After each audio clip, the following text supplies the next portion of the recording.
안녕하십니까. 예레미야 공부 시간입니다.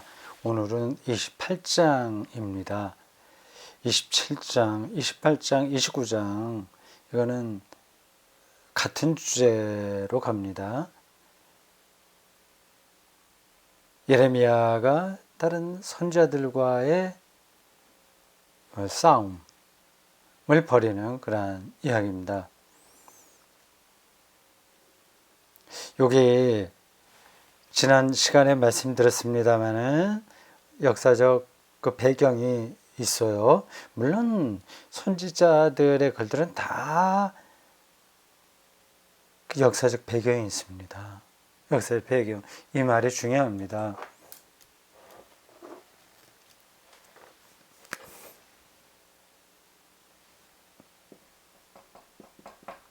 역사적 배경, 제가 종종 표현하는 말처럼 하늘에서 뚝 떨어진 게 아니에요. 어떤 신학자 혹은 영성가가 책상에 딱 앉아서 어떻게 하면 하나님을 내가 깨달아 알까, 뭐 그렇게 해서 쓴 내용이 아닙니다. 구체적인 역사에서 벌어졌던 사건들과의 만남에서 하나님의 뜻을 이해하는 거죠. 표현이 좀 적절하지는 않은데 대충 어떤 뜻인지는 전달이 됐을 겁니다. 역사적 배경이요. 신학 전문가들은 따로 신학 용어로 쓰는 게 있습니다. 삶의 자리라고 합니다. 삶의 자리. 그래서 그 성서신학자들이 쓰는 용어가 이렇습니다. 삶의 자리. 지츠 임 레벤.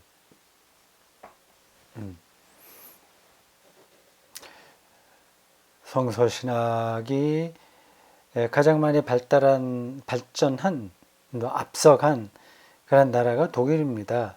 철학, 그러니까 인문학 이런 쪽 좀 강하죠.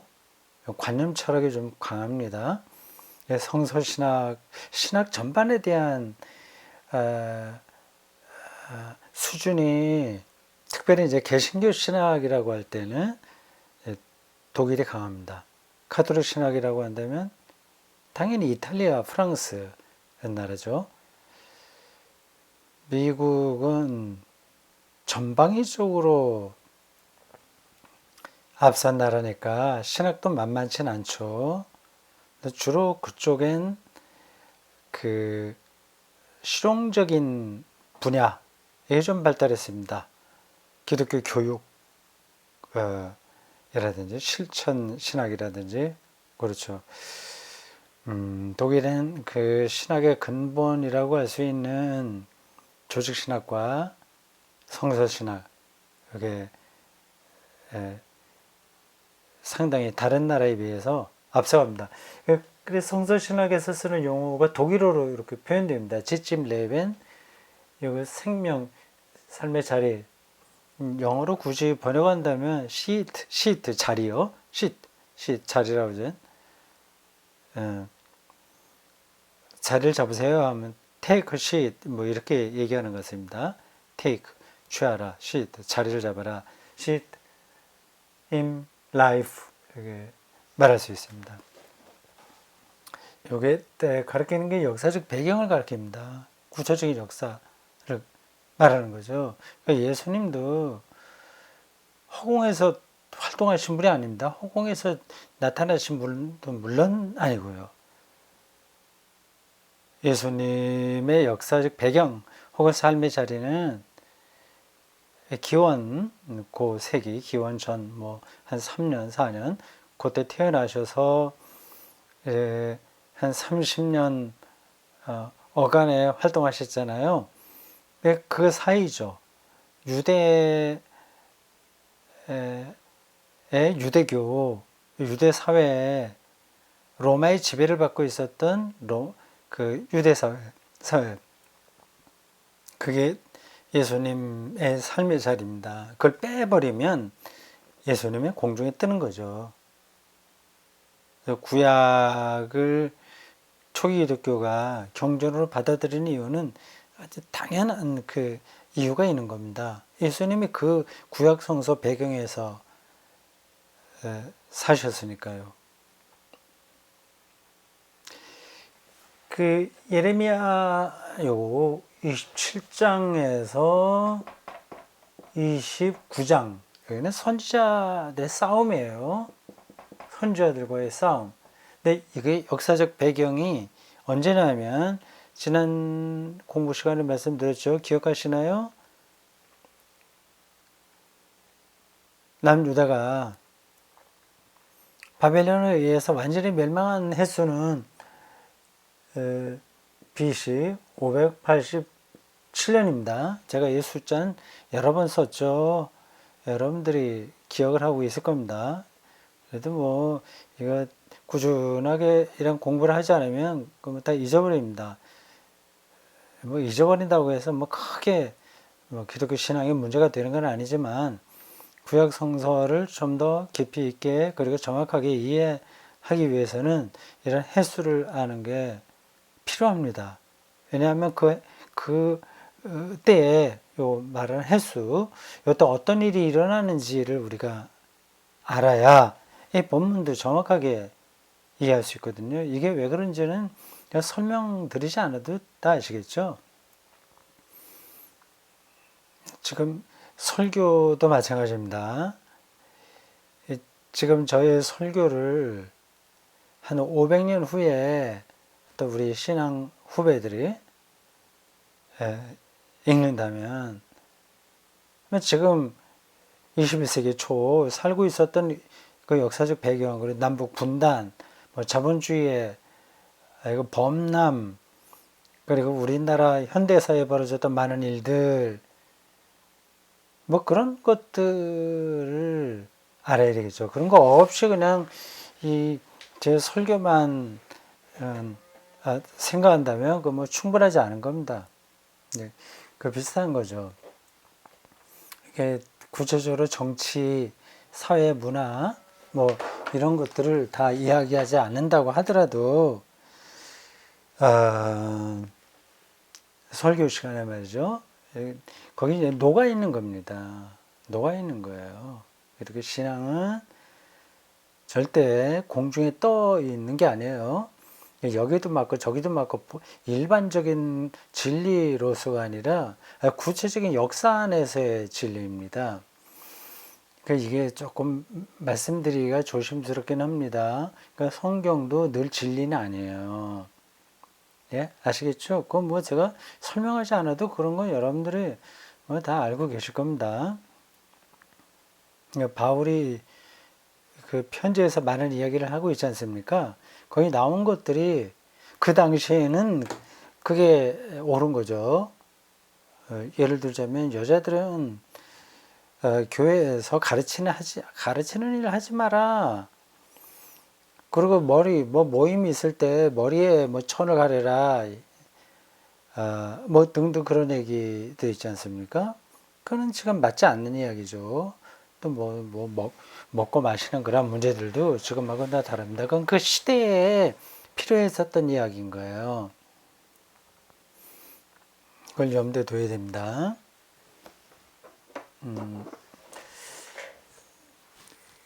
그래서 제가 숫자를 뭐 지루할 정도로 제가 반복해서 말씀드립니다. 587년에 완전히 망한 거예요. 이때가 587년.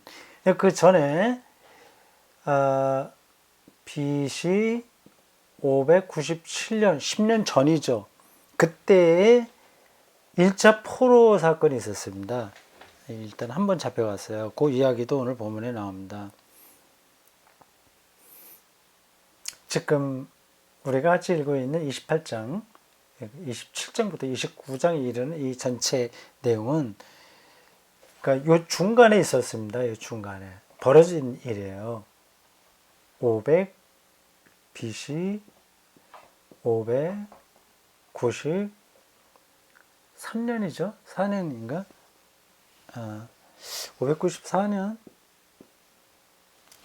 뭐 그 횟수는 약간씩 차이가 있을 수 있어요. 계산하는 게 좀 다르니까요. 유대력하고 일반 다른 태양력 뭐 이런 거 뭐 태양력이 나온지는 뭐 구약시대 때는 아니었으니까 똑같다 말할 수는 없으나 어쨌든 차이가 있어요. 그래서 북이스라엘이 멸망한 횟수도 그 계산하는 것에 따라서 1년 차이가 있습니다. 자, 요때입니다.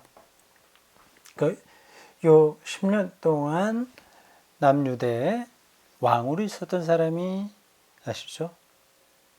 여러 번 얘기했습니다. 요시아의 아들이에요. 시드기야입니다.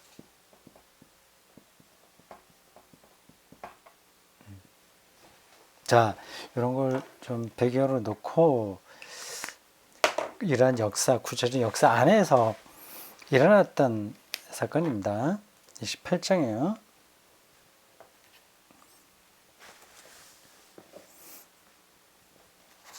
1절 이렇게 시작합니다. 그 해가 바로 이때입니다. 594년 1차 포로로 잡혀갔으니까 국민들이, 백성들이, 그리고 왕도 그렇고 귀족도 그렇고 다들 좀 힘들 때죠. 그 597년에 완전 항복했습니다. 바벨론에게. 그래서 많은 물건들을 빼앗겼습니다. 성전에 있었던 보물에 가까운 것들, 그리고 궁에 있었던 것들 많이 뺏겼습니다.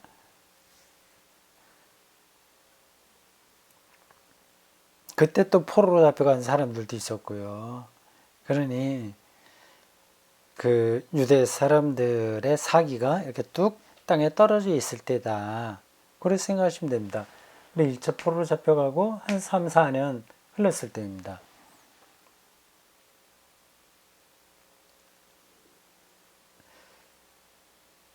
시드기야가 다스리기 시작한 지 4년, 다섯째 달, 기브온 아술의 기브온 아술, 이게 지역 이름입니다.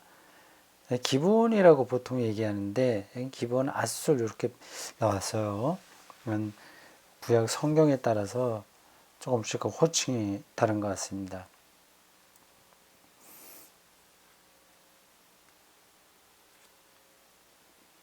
기브온 아술의 아들 선지자 하나니아가 여호와의 성전에서 하나니아가 등장해요. 하나니아 이름을 기억해 두십시오. 예레미야와 대결했던 대표적인 사람입니다. 하나니아. 이 사람도 선지자죠. 그 선지자라고 하는 이름, 명칭이 계속 따라다녀요.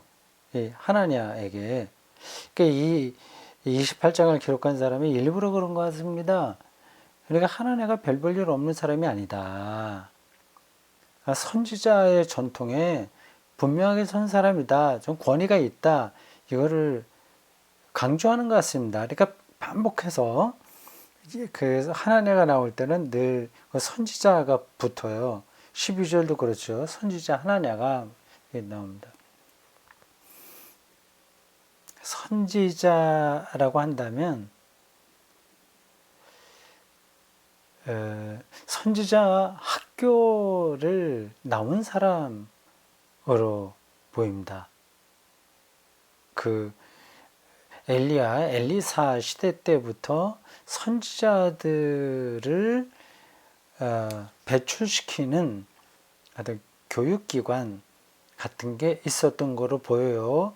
지금처럼 뭐 학교, 신학교 이런 데까지는 가지 않았을지 모르나 어떤 위대한 선지자가 있다면 그 밑에 이렇게 제자들이 오지 않습니까?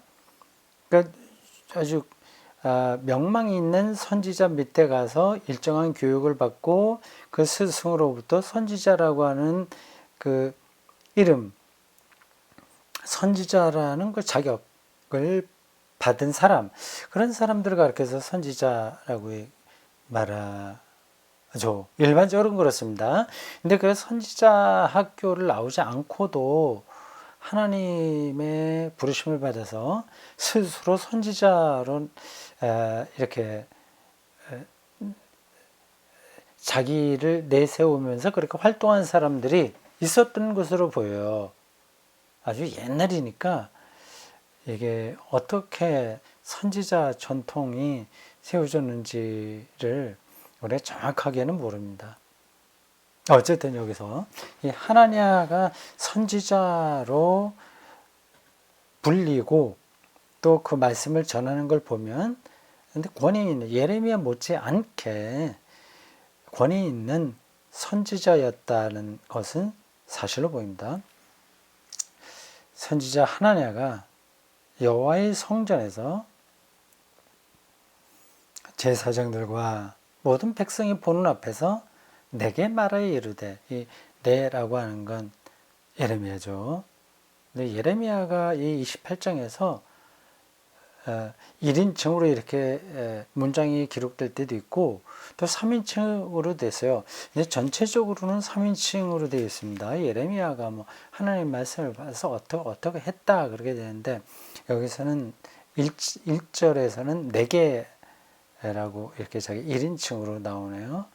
조금 이 문장을 쓴 사람이 어떤 뜻이 있었는지 없었는지 모르지만 약간의 차이가 있습니다. 이거 근데 뭐 우리가 쭉 읽어가는 데는 크게 지장은 없습니다. 이런 장면이 그러니까 눈에는 들어옵니다. 예루살렘 성전에 여호와의 성전이죠. 성전에서 제사장들 한 사람이 아니거든요. 많았습니다. 제사장들 그리고 성전에 온 많은 사람들 안식일에 모였을까요? 아니면 이렇게 모이라고 얘기를 했을까?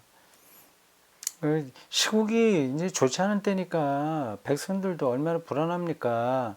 그러니까 선지자가 오늘 얘기한다 하니 모였던 것 같습니다. 2절 만군의 여호와 이스라엘의 하나님이 이같이 일러 말씀하시기를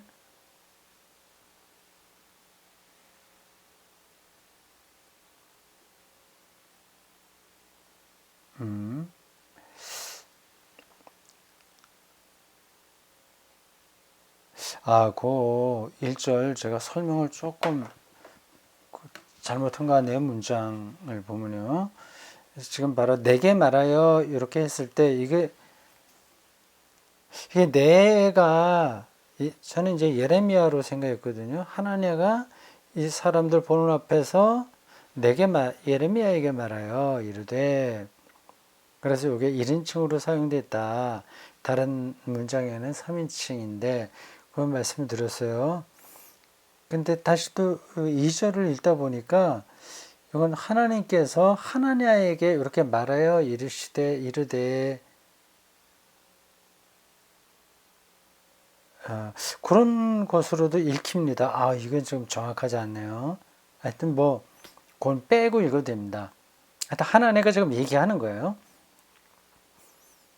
2절 만군의 여호와 하나님을 부르는 명칭이 여러 가지 있어요. 여기는 만군, 많은 군사를 뜻하죠. 그런 쪽으로 아주 강력한 통치자 그런 걸 강조하는 표현입니다. 하나님에 대한 명칭, 선한 목자도 있고 두루두루 많습니다. 여호와, 엘로힘 또 제가 지금 생각이 잘 안 납니다. 근데 여호와 이런 명칭이 많아요. 하나님의 명칭이 엘이 좀 주로 많이 들어갑니다. 근데 그 하나님은 사실 이름이 없거든요. 이름을 붙일 수가 없습니다. 그래서 주 아도나이인가? 아도나이. 그 주라고 하는 게 일반적인 명칭입니다. 주. 그러니까 여호와라고 하는 것도 특별히 이름은 아닌 거예요. 근데 그렇게 부르는 거죠. 여호와 이스라엘의 하나님이 이렇게 이름을 붙인다고 하는 것은 그 이름을 규정하는 건데 만군도 이렇게 규정하는 거잖아요. 근데 하나님은 그렇게 우리의 규정 안에 들어올 수가 없어요. 우리는 보통 사람이 살아서 죽었어 이걸 다 규정입니다. 규정. 뇌파가 끊기고 숨 안 쉬고 심장이 멈춰서 그게 한 1시간 지속돼서 그럼 죽은 거야. 이렇게 진단 내리지 않습니까? 이 과학도 그렇고 모든 것들이 다 규정이에요. 우리가 이건 이렇다, 이건 이런 거다. 그렇게 그 현상을 설명하는 겁니다. 근데 맞는 거예요. 그렇게 하면서 여태까지 쭉 인류 역사가 발전되어 왔고, 이 세계에 많은 것들이 풀렸어요. 천둥, 번개 이런 게 왜 치는지도 알게 되고 다 그랬습니다. 근데 하나님은 그런 규정 안에 들어오지가 않습니다. 그러니까 우리가 이 사람은 죽어서 살았어 라고 하는 그것도 그 규정도 우리의 생각이지 하나님 안에서 이게는 그렇지 않습니다. 그건 아직 우리가 다 알질 못해요. 하여튼 뭐 그렇고 여호와 하나님 여호와 이스라엘의 하나님이 이같이 말씀하시기를 내가 바벨론 왕의 멍에를 꺾었느니라. 이렇게 하죠. 이건 하나님가 하는 이야기입니다. 하나님께서 나에게 이렇게 말씀하셨다. 그렇게 말한 거예요. 얼마나 듣기 좋습니까? 하나님께서 바벨론 왕의 멍에를 꺾었느니라. 멍에라고 하는 건 바벨론 왕이 유대 민족에게 씌우려고 하는 거 아닙니까? 멍에를 딱 씌워서 꼼짝하지 못하게 줄과 멍에로 꽉 이렇게 꼼짝 못하도록 짐을 지우게 하는 거. 이거 못하게 바벨론 왕의 이 못된 그 횡포를 하나님이 꺾으셨다 이제 그 얘기입니다. 속 시원하죠. 그렇지 않아도 힘들어서 정신없는데 자기들의 운명이 어떻게 될까 근심 걱정이 뭐 하늘을 찌를 듯한데 그래서 이거 어떻게 해결해야 되냐 하는 걸로 서로 말들이 많은 그런 상황에서 쓰나미가 저기서부터 이제 몰려온다고 하는 소식을 들은 해안가 어떤 주민들과 비슷한 상황입니다. 거의 집단적으로 공황 상태에 빠져 있는 거죠. 그 당시에. 아까 여기 횟수 말씀드렸잖아요. 1차 포로 완전히 이때도 항복을 해갖고 그도 왕도 사로잡혀가고 고생 많이 해서 챙피를 톡톡히 당해서 겨우 이제 왕조만 이제 망하는 걸 피한 그 상태에서 얼마 지나지 않은 이 상태고요. 조금 있으면 이제 멸망하게 됩니다. 이거 언제 될지는 그때는 아직 몰랐지만 아주 어려운 그런 상태이니까 이라 국민들 중에 백성들 중에서는 도저히 여기서 못 살지 이렇게 해서는 저희 이집트로 우리 피난 가야 되겠다. 그래서 망명이 아니라 그때는 그냥 피신이죠. 이집트는 그래도 우호적인 나라예요. 유대에 비해서. 양국 사이에 샌드위치로 끼어 있는데 적의 적은 자기 편이라고 하지 않습니까? 그러니까 바벨론 신흥제국이 막 들고 일어나니까 이 남쪽에 있는 이집트, 애굽은 또 그거를 위험하게 생각하는 거예요. 그러니까 적의 적은 우리 편 될 수 있는 겁니다. 그래서 유대에 적지 않은 수의 사람들이 애굽으로 이민을 떠나지 않았을까 추측할 수 있습니다. 뭐 숫자가 그렇게 많지는 않겠죠. 하도 거리가 머니까 가기도 쉽지 않고요. 뚜렷한 재산이 없으면 가서 먹고 살기도 힘드니까 많은 사람들이 갈 수는 없으나 이렇게 저렇게 연줄이 닿는 사람들은 갔을 겁니다. 애굽하고는 관계가 많았거든요. 여러 번이요. 그리고 이집트 애굽 그 뭐 아브라함 시대 때부터 뭐 그런 얘기 있지 않습니까? 그래서 그쪽으로 지인들도 많이 지인이 있는 사람들도 있었을 겁니다. 또 사업차 애굽을 왔다 갔다 하는 사람들 있었을 거고요. 그러니까 여기 가나안의 이 유대 예루살렘에 있다가는 이거는 뼈도 못 추리겠다. 그래서 아예 떠나자 그런 사람들이 있었을 겁니다. 그런 상황인데 괜찮은 그 선지자 하나님가 여기 제사장들이 모였고 또 사람들이 많이 모인 가운데서 야 여러분 하나님께서 저 바빌론 왕의 멍에를 꺾으신다고 하셨습니다. 아주 속 시원한 설교를 한 거죠. 그 뒤에 계속 나갑니다. 3절 내가 바벨론 왕 느부갓네살이 이곳에서 빼앗아 바벨론으로 옮겨간 여호와의 성전 모든 기구를 2년 안에 재미있는 표현이에요. 이 사람은 완전히 쪽집게처럼 말하네. 그 사이비들은 정확하게 했고 그 숫자까지 얘기를 하죠. 2년 안에 2년 안에 지금이 594년이니까 뭐 592년 그 되기 전에 빼앗긴 거 다 이곳으로 돌려오게 될 것, 돌려보내 주신다고 하더라. 얘기했습니다. 얼마나 기분이 좋았을지 이 설교를 들은 백성들이 말입니다. 상상이 가요. 이럴 때는 이런 설교가 필요합니다. 위로하는 거죠. 그러니까 그 당시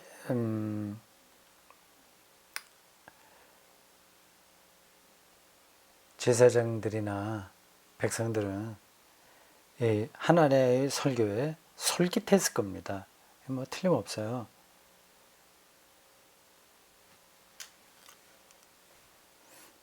사절에 더 이야기합니다. 쭉 뭐 여고니아 포로로 잡혀갔잖아요. 여고니아가. 그리고 포로들도 있잖아요. 다 되돌린다. 2년 만에 회개입니다. 그렇게 4절까지 하나님의 설교가 이어집니다. 먼저 했어요. 이제 예레미야가 등장합니다. 뭐라고 얘기를 했을까요? 저는 거짓말, 사이비, 저놈 얘기 듣지 마라. 이렇게 얘기했을까요? 처음엔 그렇게 얘기하지 않았습니다. 않았기도 하고 못했을 겁니다. 이게 상황이 그렇게 예레미야가 자기 마음대로 할 수 있을 게 아니에요. 여론이 자기에게 확 쏠려 있지가 않습니다. 서로 비슷한 위치에서 누가 더 설득력 있는 말을 해서 이 백성들을 자기 말에 동의하도록 만드냐 하는 그런 상황이었습니다.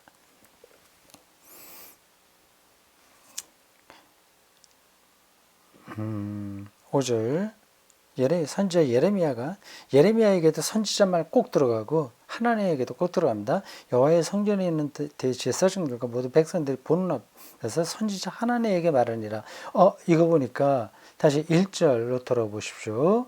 맨 끝부분에 내게 말하여 이르되 할 때 요게 예레미야에게 얘기하는 건가 아니면 하나님이 하나님에게 얘기했다고 하는 건가 제가 왔다 갔다 하면서 설명을 했어요. 처음에는 예레미야에게 말한 거라고 하다가 거기다 2절 읽더니 다시 하나님 자기가 하나님에게서 말씀을 받은 걸로 표현한 건가 왔다 갔다 했는데요. 5절을 보니까 예레미야에게 한 게 맞네요. 5절에서는 하나님에게 예레미야가 말했어요. 사람들 보는 앞에서. 그러니까 하나님가 여기에 서 있고 예레미야가 서 있으면서 저쪽엔 이제 제사장들과 백성들이 쫙 있었고요. 제사장들은 뭐 이쪽 편에 있을지 모르죠. 하나님가 먼저 사람들을 보는 앞에서 예레미야에게 얘기하고 그 다음에 예레미야가 사람들을 보는 앞에서 하나님에게 얘기하고 그런 상황입니다. 표현이 좀 특이하죠. 아멘, 아멘으로 시작합니다. 아멘. 무슨 말이냐? 지금 하나냐가 한 이야기가 정말 그렇게 됐으면 좋겠다. 그 얘기입니다. 우리 포로들 다 돌아오고 2년 만에 빼앗긴 거 다 돌아오고 하나님께서 바빌론의 멍에를 다 이제 꺾어 주셨으면 좋겠다. 여호와는 이같이 하옵소서. 그래, 여호와께서 그렇게 해주셔서 얼마나 좋겠냐. 이어집니다. 네가 예언한 대로 이르사 여호와의 성전기구와 모든 포로를 바벨론에서 이곳으로 데려오기를 나도 바란다. 예레미야 이야기입니다. 그러니까 하나냐의 말을 무조건 부정하는 건 아니에요. 거기서 아니다 이렇게 얘기하면 또 어떻게 되겠습니까? 그 선지자 하나냐하고 딱 이렇게 맞붙어서 한 상황이 아니라 따로 각자 설교할 때라고 한다면 이런 근거에서 우리는 바벨론을 대항하지 말고 따라가야 된다고 설교할 수는 있으나 지금 예레미야하고 정반대 입장에서 하나냐와 이렇게 같이 이야기하는 자리에서는 그걸 정면으로 반박하기는 힘듭니다. 지금 백성들이 원하는 것은 우리가 할 수 있다. 우리가 이 난국을 헤쳐나갈 수 있다는 그런 위로를 받는 거거든요. 이제 그게 이제 그들이 믿었던 하나님의 백성으로서의 자부심 그런 게 다 포함되는 거죠.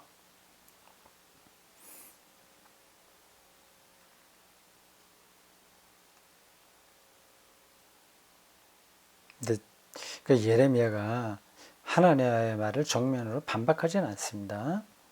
다만 이렇게 소극적으로 두 가지를 이야기합니다. 8절이 하나고 9절이 하나입니다. 나와 너 이전의 선지자들이 제가 요거를 읽으면서 제가 이전에 도대체 저 선지자들이 한 말이 맞는 얘기야 틀리는 거야. 저게 거짓 선지자의 말이야 참 선지자 말이야. 그건 오늘 설교자들에게도 해당되는 건데 저 설교자가 하는 말이 정말 맞는 이야기야 아니야. 하나님의 말씀을 전한다고 하는데 이게 말이 돼야 안 돼.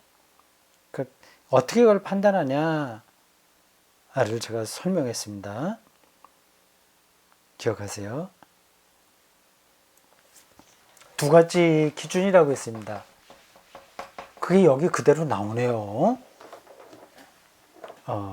선지자 혹은 오늘날의 설교자의 말이 옳은지 그른지 정말 하나님으로부터 받은 건지 신탁인지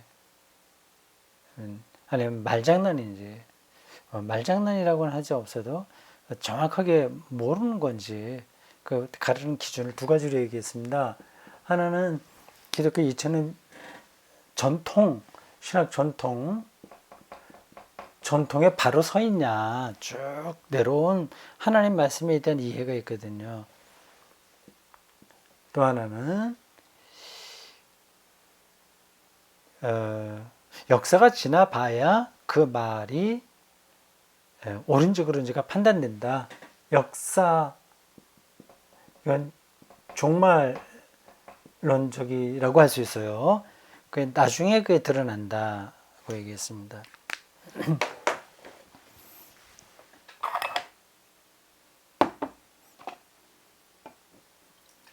네, 그런 얘기가 여기 8절과 9절에 나오네요.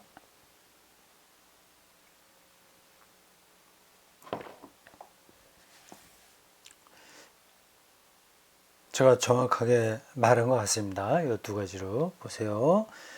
8절 나와 너희 이전에 선지자들의 예로부터 많은 땅들과 녹음이 잘 되고 있겠죠. 예로부터 많은 땅들과 큰 나라들에 대해 전쟁과 재앙과 전염병을 예언하였네. 그러니까 우리 앞선 선배 선지자들은 전쟁, 재앙, 전염, 위험 뭐 이런 것들 얘기했다. 그게 우리 전통이다. 선지자들의 전통, 비판의 전통이다. 선지자들은 주로 이런 얘기를 했습니다. 그러니까 선지자들의 전통을 따라야 되는데 이런 점에서 보면은 당신은 평화를 얘기하고 나는 전쟁을 얘기하는데 내가 옳지 않냐. 간접적으로 그렇게 말한 겁니다. 두 번째 8절입니다. 평화를 예언하는 선지자는 이게 다 잘 된다는 얘기거든요. 이거는요.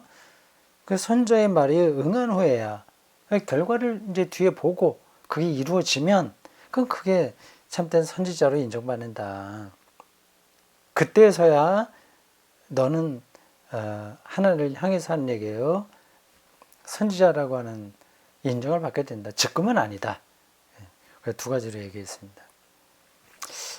그러니까 여기서는 예레미야가 단호하게 넌 거짓말하고 있어.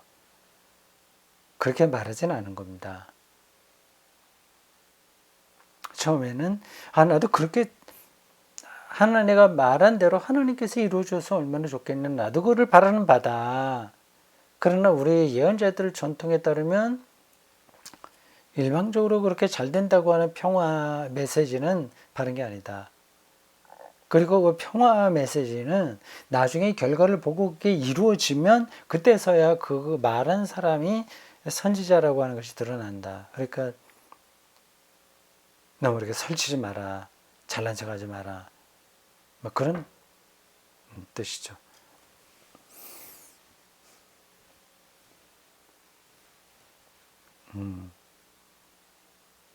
네, 하나님가 10절부터 또 이야기합니다. 네, 똑같은 이야기인 거예요.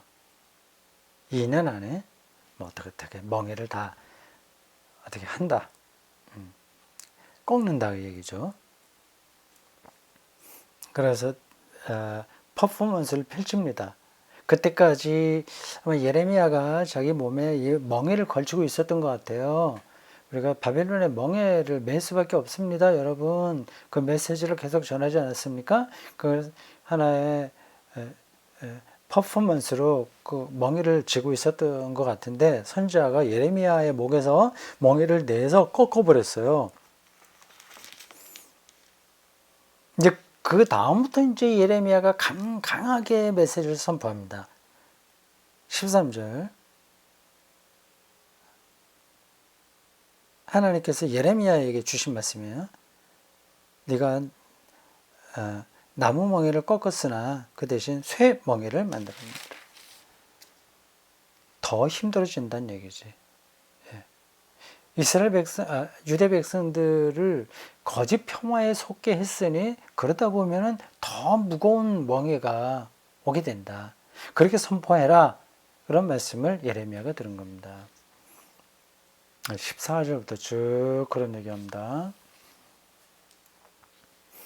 15절 선지자 예레미야가 선지자 하나냐에게 이르되 하나냐여 들으라 여호와께서 너를 보내지 아니하셨거늘. 여기 이제 앞서 첫 번째 이야기보다 더 이제 강하게 발언하죠. 여호와께서 너 보내지 않았는데 내가 이 백성에게 거짓을 믿게 하냐.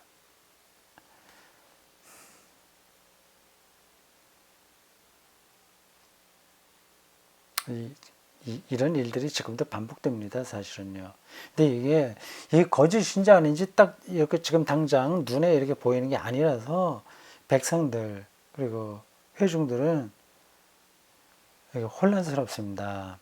그리고 거기를 따라가고 싶어져요. 사람들이 또 많이 오게 되면 그러면 저 목사가 하는 이야기가 맞는 것 같네.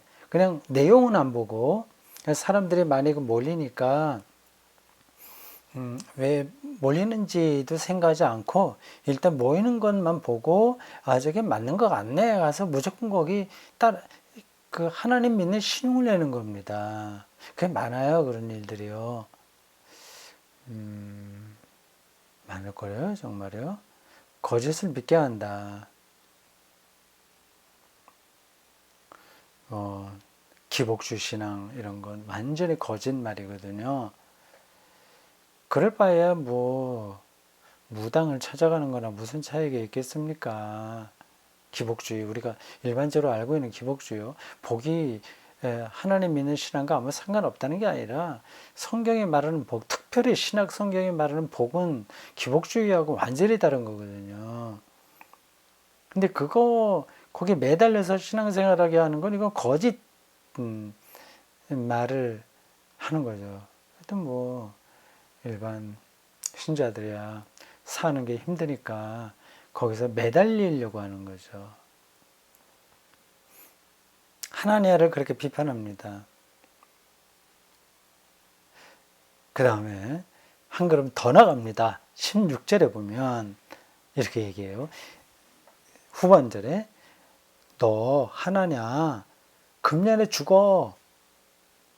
죽는다고 말씀하라고 나에게 하나님께서 말씀하셨다고 얘기해요. 네가 여호와께 패역한 말을 하였으므로 저주를 쏟아붓는 거네요. 저주하는 거네요. 네가 여호와께 패역한 말을 거짓말을 한 거니까 패역한 거죠. 하나님의 백성을 오도시킨 거니까 패역한 일 아닙니까? 너 죽는다. 이런 거는 신명기에도 나오고 몇 군데 나옵니다.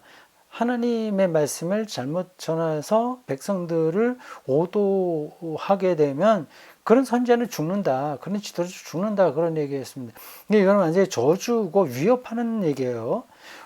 예레미야가 이렇게까지 말을 했네요. 응? 그렇습니다. 네가 금년에 죽으리라 하셨느니라. 마지막 17절입니다. 선지자 하나네가 그 해 일곱째 달에 죽었더라. 일곱째 달이라고 하면 요 논쟁이 벌어진 고 2달 후입니다. 2달. 그러니까 2년 안에 모든 걸 회복하리라고 하는 이 하나의 말이 2달 만에 이 사람이 죽음으로 끝났습니다. 이 사람이 왜 죽었는지는 정확하게는 모르겠어요. 뭐 성서학자들에 따라서 이런저런 이야기를 하는데 뭐 사형을 받았다 말도 하는데 제가 보기에는 예레미야의 이러한 위협적인 말을 듣고 정신적인 중압감을 제가 버텨내지 못하고 죽은 거 아닌가 그런 생각이 듭니다. 사람이 정신적으로 완전히 절망하게 되면 작은 어려움만 와도 면역력도 떨어지고요. 말하자면 그리고 뭐라 그러죠? 급사한다고 하죠. 그런 일이 일어날 수 있습니다. 그러니까 하나냐가 자기 확신이 없었던 거죠, 사실은요. 하나님의 말씀을 내가 전한다고 하는 확신이 있었다면 예레미야가 뭐 금년 안에 죽어 이렇게 얘기한다고 해서 끄떡 뭐 다르게 하겠습니까? 근데 자신이 없으니 그렇지 않아도 불안한데 예레미야에게 이런 말을 들어서 정신적인 충격으로 급사한 게 아닐까 추정합니다. 100% 확실한 건 아니에요. 자, 여기까지 끝났습니다. 시간 다 됐죠. 재밌었습니까? 저도 재밌어요. 옛날 사극을 보는 것 같은 느낌입니다. 그 하나네와 예레미야가 이렇게 많은 사람들 앞에서 공개 논쟁을 벌인 거예요.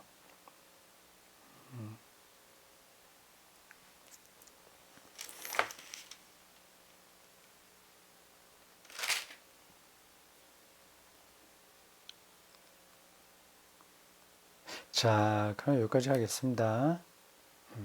자, 일주일 동안 또 잘 지내십시오. 다음 수요일은 추석 연휴가 시작되는 때군요. 9월 30일 수요일입니다. 그 주간에 쭉 연휴가 이어집니다. 그 다음에 추석 10월 1, 2, 3, 4까지 긴 연휴가 되는군요. 뭐 우리 공부는 그냥 하겠습니다. 여러분들 편한 대로 하십시오.